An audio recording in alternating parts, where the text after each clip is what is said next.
Bem-vinda ao podcast A Flor da Pele, um espaço para falar sobre o universo feminino com profundidade e sem tabus. Hoje nós vamos falar de um tema super importante. Será que você já sentiu que não dá conta de tudo? Trabalho, filhos, casa, vida social, aparência, saúde. E mesmo fazendo todo o esforço, ainda sente culpa por não dar conta? Hoje a gente vai falar sobre o que é a carga mental feminina, como isso impacta na nossa saúde mental. E para falar sobre esse tema, a convidada é muito especial. Luísa Almeida é psiquiatra e é também minha irmã. Bem-vinda, Lu! Como é que você está hoje? Olá, é uma honra estar aqui hoje, me sentir lisonjeada com esse convite e vamos lá. Vamos lá. Lu, antes da gente começar a falar sobre a carga mental feminina, acho que vale a pena a gente fazer um apanhado assim sobre a saúde mental feminina. O que é que você tem visto na questão de clínica, né, de consultório, se existe algum sinal de que a saúde mental feminina está sofrendo de alguma forma.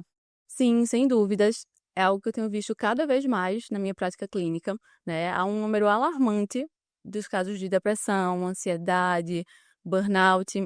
Inclusive, saiu, né, uma pesquisa bem recente sobre o ano de 2024, em que houve um aumento de 68% do número de casos de depressão, ansiedade e afastamentos no contexto laboral. E desses 68% de afastamento, né, que foi um aumento em comparação ao ano anterior, 64% eram mulheres. Impressionante. E aí, eu acho que isso está ligado ao tema que a gente vai trazer aqui hoje, que é essa questão da sobrecarga feminina. Então, vamos primeiro explicar o que seria essa carga mental, e por que é tão mais presente no universo feminino. Quando a gente vai falar sobre a carga mental, é importante, né, a gente se dar conta daquele trabalho que ele é invisível, né, que muitas vezes é delegado à mulher. Principalmente o trabalho do cuidado, né? Porque já é esperado que a mulher faça esse trabalho, né? E de pensar nas coisas. Não é só o tempo que a gente separa para executar, mas o tempo que a gente leva para pensar nas coisas. Eu entendo mais ou menos assim, estou correta? Sim, né, aquele trabalho que exige pensar, lembrar, delegar funções, se responsabilizar por tudo isso, né, e é importante a gente lembrar desse processo de socialização feminino que está relacionada, à mulher naquela posição de que, ela é responsável pelo cuidado. Perfeito. É isso mesmo. E eu vejo muito no consultório, assim, na conversa com os meus pacientes, eu até brinco que as nossas especialidades são complementares. Psiquiatria e dermato, elas andam juntinhas, porque a nossa pele é um reflexo também de como a gente está se sentindo. Então, muitas vezes eu vejo, né, os pacientes chegando com problemas de pele, de cabelos, no couro cabeludo, e muitas vezes a gente vê que por trás ali tá, não só ansiedade, depressão, mas às vezes não é só uma questão de doença psiquiátrica, não é uma condição psiquiátrica, mas a gente vê que a forma como a sociedade está estabelecida, montado, o que é exigido de nós, né? Eu acho que é importante a gente também falar sobre isso, que nem tudo é doença, necessariamente, ou é o processo que pode nos adoecer, né? Como é que você explicaria, assim, mais ou menos, é isso, nem tudo que a gente vê é doença. Uma parte é como a gente está vivendo em sociedade hoje, certo? Sim, com certeza. Quando a gente vai pensar, né, nessa sobrecarga feminina da mulher contemporânea, é importante a gente ver o quê? A normalização da produtividade. Então, a mulher, além de dar conta dos afazeres domésticos, a mulher que é mãe, muitas vezes, a mulher que tem que dar conta da vida profissional. Então, há uma sobrecarga imensa em tudo isso e uma normalização dessa produtividade. Talvez até uma romantização, né, da gente falar sobre a mulher guerreira, a heroína, que dá conta de tudo, até essa romantização. E aí o problema eu acho que é porque gera uma culpa muito grande, né?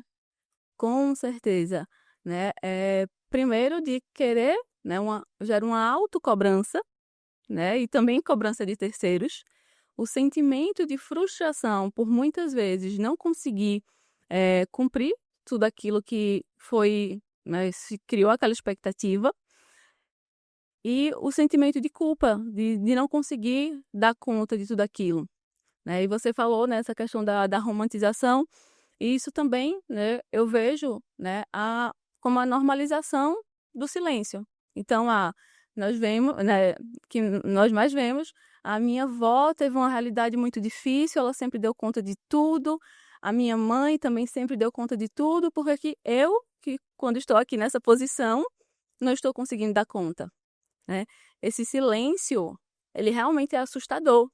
Inclusive, recentemente, semana passada, teve um caso que me marcou no consultório, que era uma mulher de mais ou menos 50 anos, tinha uma boa função em relação ao trabalho, não trazia, assim, dificuldades financeiras, por exemplo, era uma mãe solo, e geralmente quando eu estou lá ali na consulta, eu gosto de entender, né, de fazer uma linha do tempo para entender o processo de adoecimento.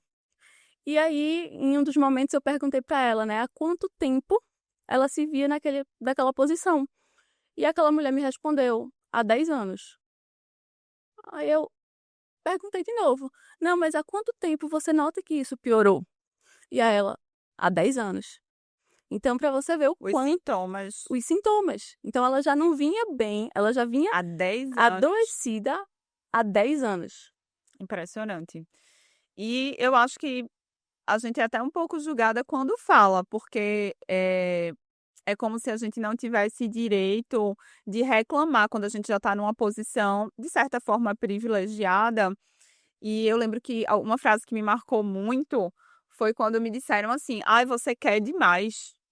Tipo, você já tem algumas coisas, você já tem sua carreira, você já faz, sei lá, uma viagem por ano. Então, sei lá, na época eu queria viajar mais vezes, eu queria ter tempo livre na semana, eu queria me exercitar, mas ter um hobby.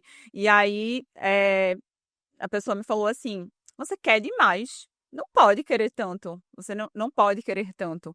E eu fiquei pensando, gente, mas eu tô querendo o básico, né? Claro que dentro de uma realidade privilegiada, né? Que a gente tá falando aqui.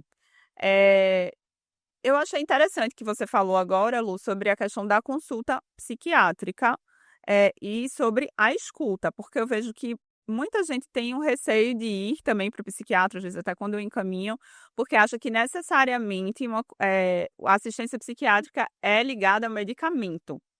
E aí eu queria que tu explicasse um pouco como essa questão do acolhimento, da escuta, até do diagnóstico, de saber que você essa abordagem que você faz e que às vezes a pessoa não percebeu, né, onde está inserido ou o que é que está adoecendo, como é que isso pode impactar, né, e a importância da gente ter esse passo, inclusive de procurar ajuda, né, de estar num ambiente mais seguro.